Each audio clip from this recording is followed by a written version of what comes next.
Head lines آپ نے جانی اور اب خبریں تفصیل کے ساتھ۔ National command and operation centre کے مطابق ملک بھر میں 24 گھنٹوں کے دوران مزید 908 کرونا کیسز رپورٹ ہوئے، جس سے ملک میں کرونا کے مصدقہ کیسز کی تعداد 3,31,108 ہو گئی ہے۔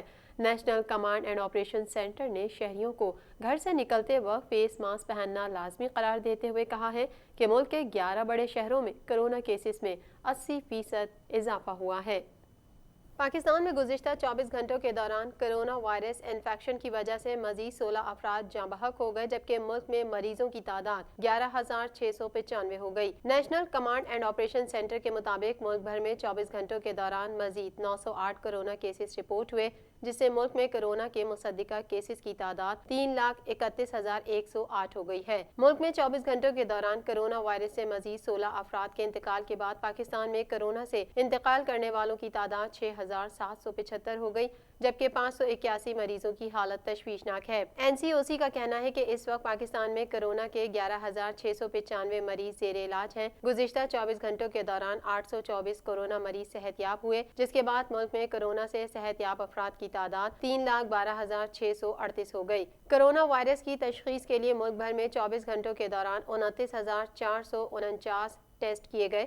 مجموعی طور پر اب تک پاکستان میں 43,76,604 کرونا ٹیسٹ کیے جا چکے ہیں۔ یاد رہے کہ national command and operation centre نے شہریوں کو گھر سے نکلتے وقت فیس ماسک پہننا لازمی قرار دیتے ہوئے کہا ہے کہ ملک کے 11 بڑے شہروں میں کرونا کیسز میں 80% اضافہ ہوا ہے۔ گزشتہ روز وفاقی وزیر اسد عمر کی زیر صدارت national command and operation centre کا اجلاس ہوا۔ اجلاس میں کہا گیا کہ ملک کے 11 بڑے شہروں میں کرونا کیسز میں 80% اضافہ ہوا، جن میں کوئٹہ، لاہور، راولپنڈی، کراچی، ملتان، پشاور، حیدرآباد، اسلام آباد، گلگت اور مظفر آباد شامل ہیں۔ اسد عمر نے کہا ہے کہ 70 روز بعد کرونا کیسز کی شرح 3% بڑھ گئی ہے۔ NCOC نے کچھ عوامی سرگرمیوں پر پابندیاں سخت کی ہیں۔ کرونا مزید پھیلنے سے روکنے کے لیے احتیاط ضروری ہے۔ سندھ پولیس کے وومن پروٹیکشن سیل نے موبائل ایپ تیار کر لی۔ خواتین موبائل ایپ پر مختلف طریقوں سے بآسانی شکایات درج کرا سکیں گی اور اپنی شکایات کو آن لائن ٹریک بھی کر سکیں گی۔ شکایات کنندہ کو اپنی شکایت سے متعلق ہونے والی پیش رفت سے بذریعہ SMS آگاہ رکھا جائے گا۔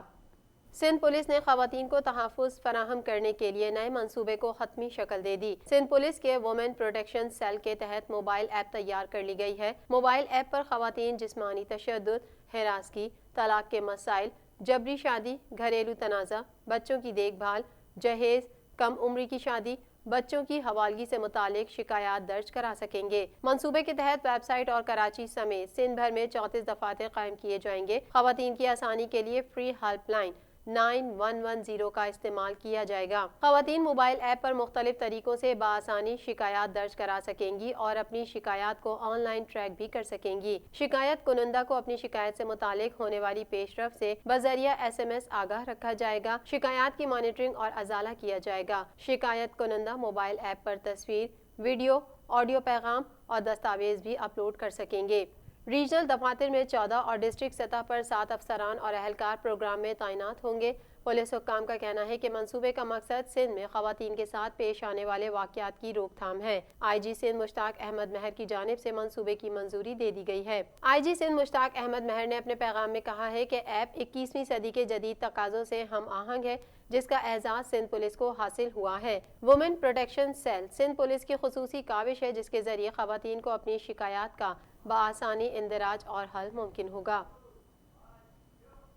گلگت بلتستان میں ووٹ چوری نہیں ہونے دیں گے، غریب کا جینا مشکل ہو گیا ہے۔ بلاول بھٹو نے کہا وہ JB کے چھوٹے سے چھوٹے گاؤں میں گئے اور وہاں انہوں نے بھٹو کو زندہ دیکھا ہے۔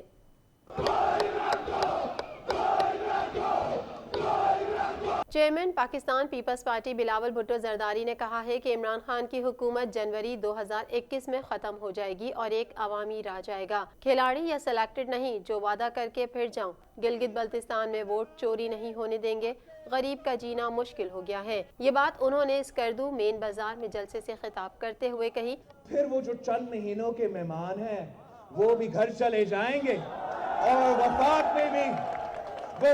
میں بھی آپ کا حکومت ہوگا۔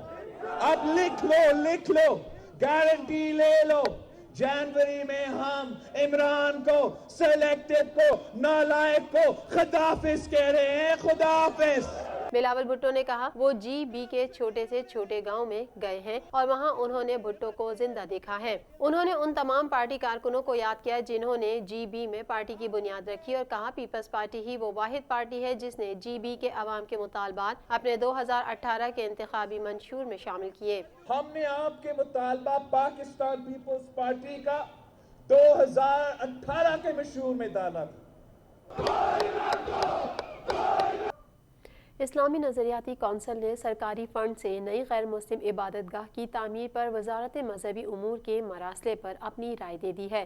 اسلامی نظریاتی کونسل نے شرعی تقاضوں 1950 کے نہرو لیاقت معاہدے اور 1973 کے آئین کو سامنے رکھتے ہوئے اپنی رائے تشکیل دی ہے جو وزارت مذہبی امور کو ارسال کی جا رہی ہے۔ اسلامی نظریاتی کونسل نے کہا ہے کہ سرکاری خرچ پر مندر بنانے کی حمایت نہیں کی جا سکتی۔ ہندوؤں کے لیے سید پور مندر و دھرم شالہ کھولا جائے، شمشان گھاٹ کے لیے موزوں جگہ کا انتظام، کمیونٹی سینٹر تعمیر کی اجازت دی جائے۔ اسلامی نظریاتی کونسل نے سرکاری فنڈ سے نئی غیر مسلم عبادت گاہ کی تعمیر پر وزارت مذہبی امور کے مراسلے پر اپنی رائے دے دی ہے۔ اس خط کے مطابق اسلام آباد کی ہندو کمیونٹی کو سیکٹر H912 میں 4 کنال کی زمین الاٹ کی گئی جس پر وہ اپنے فوج شدگان کو نذر آتش کرنے کے لیے شمشان گھاٹ، شادی بیاہ اور تہواروں کو منانے کے لیے کمیونٹی سینٹر اور پوجا پاٹ کے لیے ایک مرکز قائم کرنا چاہتے ہیں۔ اسلامی نظریاتی کونسل نے شرعی تقاضوں 1950 کے نہرو لیاقت معاہدے اور 1973 کے آئین کو سامنے رکھتے ہوئے اپنی رائے تشکیل دی ہے جو وزارت مذہبی امور کو ارسال کی جا رہی ہے۔ ترجمان محکمہ موسمیات کا کہنا ہے کہ کراچی میں آئندہ 2 سے 4 روز کے دوران رات میں موسم سرد رہ سکتا ہے اور رواں سال سردیاں طویل ہو سکتی ہیں۔ محکمہ موسمیات کا کہنا ہے کہ شہر میں رواں سال سردیاں طویل ہو سکتی ہیں۔ ترجمان محکمہ موسمیات خالد ملک کا کہنا ہے کہ کراچی میں آئندہ 2 سے 4 روز کے دوران رات میں موسم سرد رہ سکتا ہے اور رواں سال سردیاں طویل ہو سکتی ہیں۔ محکمہ موسمیات کا کہنا ہے کہ موسم تبدیلی کے عمل سے گزر رہا ہے۔ موسم سرما کے حوالے سے آؤٹ لک نومبر کے پہلے ہفتے میں جاری کیا جائے گا۔ واضح رہے کہ رواں مونسون سیزن کے دوران کراچی میں ریکارڈ بارش ہوئی ہیں اور کئی دہائیوں کا ریکارڈ ٹوٹا تھا۔ TNN TV کے نیوز بلیٹن میں فی الوقت اتنا ہی۔ مزید خبروں اور اپڈیٹس کے لیے دیکھتے رہیے TNN TV۔